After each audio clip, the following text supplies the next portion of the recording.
สวัสดีครับ FC อย่าได้เลยวิ่งบนล่างตัวเดียวเดี๋ยวเอ็ดก็จัดให้เลยนะครับ ตามคำคอเลยครับ ซึ่งเราก็จะย้อนไปดูตั้งแต่งวดเที่ยว28แล้วก็91นะครับ วิธีของเราใช้หลักแสนและหน่วย2 ครั้งนะครับแล้วก็บวก2 คงที่นะครับมีเลขคงที่คือ2ตรงนี้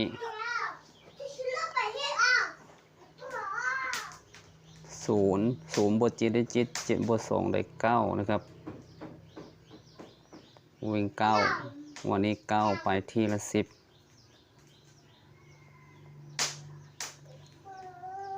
ตัวนี้คือ8นะครับ8บวก2ได้0บวก2ก็จะได้2ไปที่ละ100 0บวก4ได้4บวก2ได้6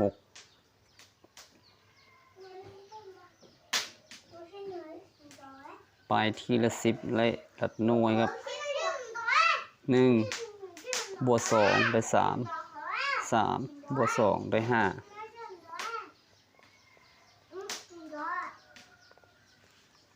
5ไปที่หลักร้อย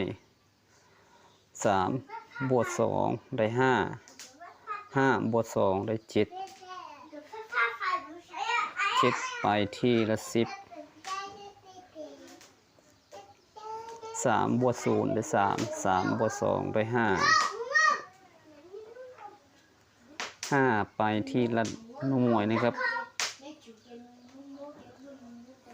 2บวก5ได้0 2บวก2ได้4ไปที่ละพันละหน่วยก็งวดล่าสุดวันนี้3บวก8ได้1บวก2คงที่ได้3งวดนี้ให้วิ่งไปที่3นะครับเรามาเช็คดูแต่ละสู้ตรงนี้สู้ตัวเมื่อกี้วิ่ง3ใช่ไหมถ้าวิ่ง3ครับ FC มันก็จะชนสู้นี้นะครับถ้างวดนี้เราให้เด่น3ก็ไปที่4 3 5 3ก็มาดูอีสู้นี้เลยสู้ที่2ของเราบนล่างก็จะคู่ไปที่53นะครับก็ถือว่าชนแค่เม็ดเดียวตรงนี้แล้วก็ไปดูอีซูไม้ของเราสูตรนี้ก็เป็นสูตรไม้ครับก็คือชุดวิน2ตัวบนล่างเลยครับวิธีใช้ก็คือเราใช้ลัดน้อยแล้วก็บวก5คงที่นะครับ9บวก5ก็จะได้4เพิ่ม4แต้มได้8เพิ่ม5แต้ม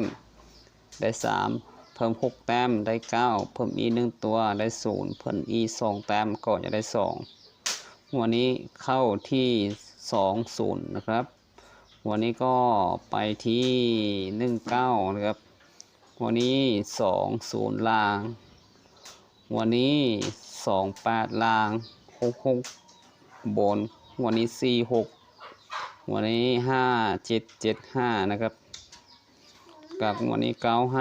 95หัวล่าสุดก็คือ04หรือกับ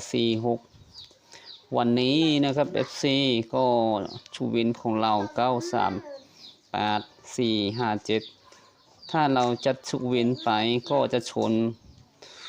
จะ2สู้และวิ่งของเราก็คือ53นะครับ53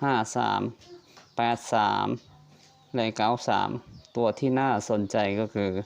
53นะครับเอาละก็จะมีประมาณนี้เดี๋ยวเราก็จะมาสรุปอีกทีแต่ละสู้ให้ FC ว่างวดวันจันทร์จะเล่นตัวไหนครับสำหรับคลิปนี้ก็จะมีแค่นี้